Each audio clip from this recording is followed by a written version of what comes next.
We're starting our Frustrations at Work series.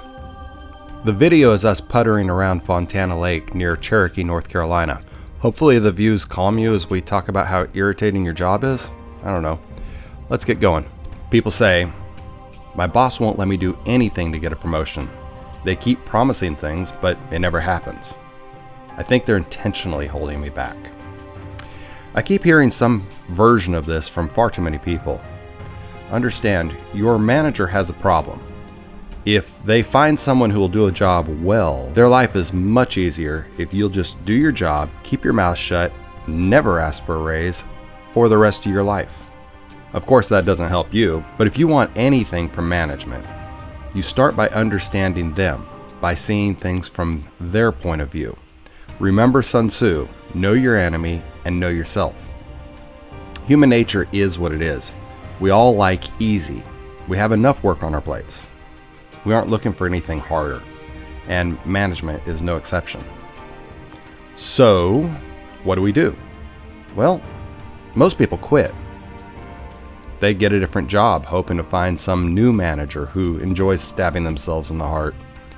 You may get lucky, but most likely you're going to waste 3 or 4 years only to learn that the new manager tries to make their life easy just like the last guy.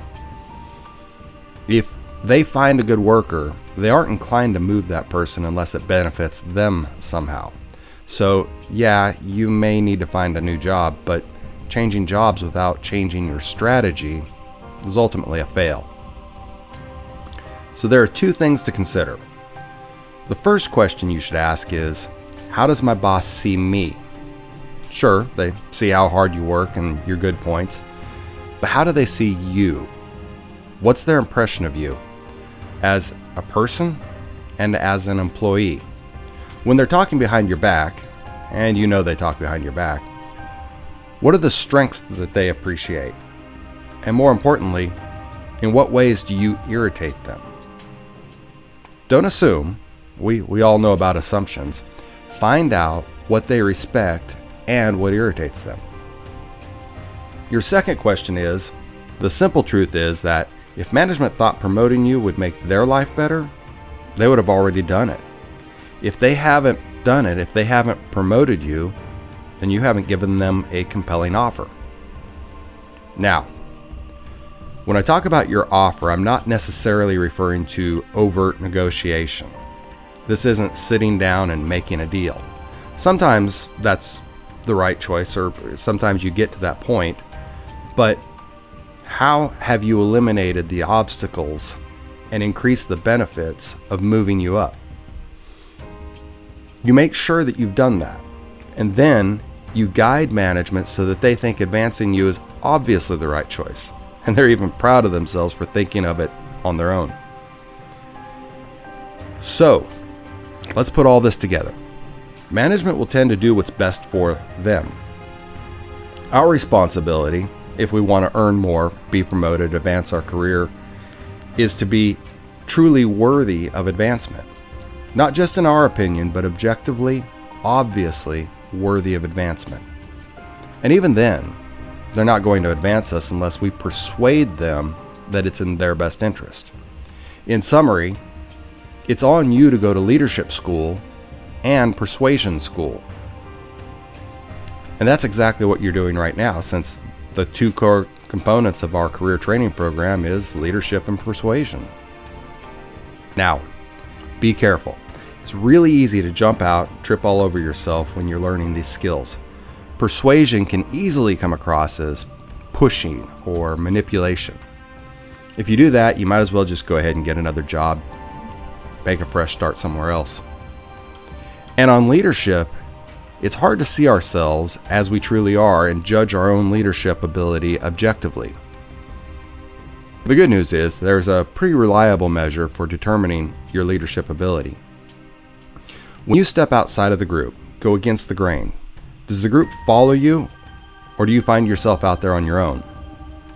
If you can't get your peers to follow you, especially when you're pushing boundaries, then your leadership skills aren't where they need to be, and you need to keep working on that.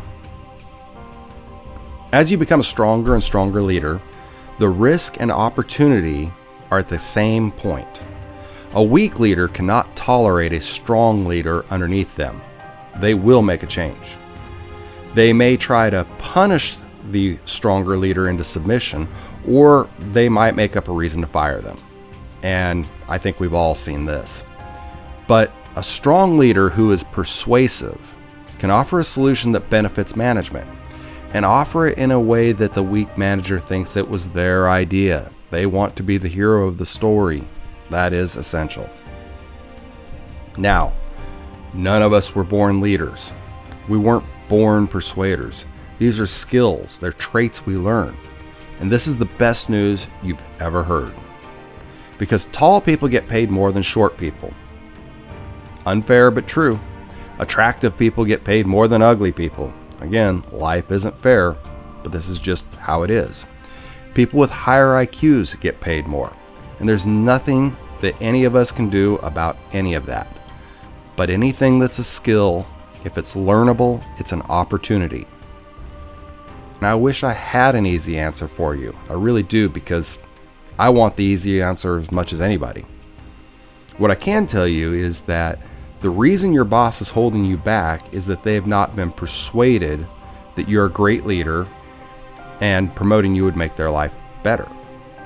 So if we do the work, if we develop our leadership and persuasion skills, management can't, and they won't even want to, hold us back. As always, this is one component of an entire system. Nothing I discuss is intended to work or even make sense outside of the system. In these videos, we are building a system piece by piece so that we can all get paid what we're worth and actually look forward to work on Mondays. So we welcome you to follow along. Finally, as you've listened, you have thoughts, feelings, opinions, questions, ideas. If you would do us a favor and share your thoughts and questions in the comment section, it'll help us produce better videos. We read that stuff, we respond to it. And we're still learning about everything. So if you'd be kind enough to help us with your input, we would really appreciate that. See you in the next video.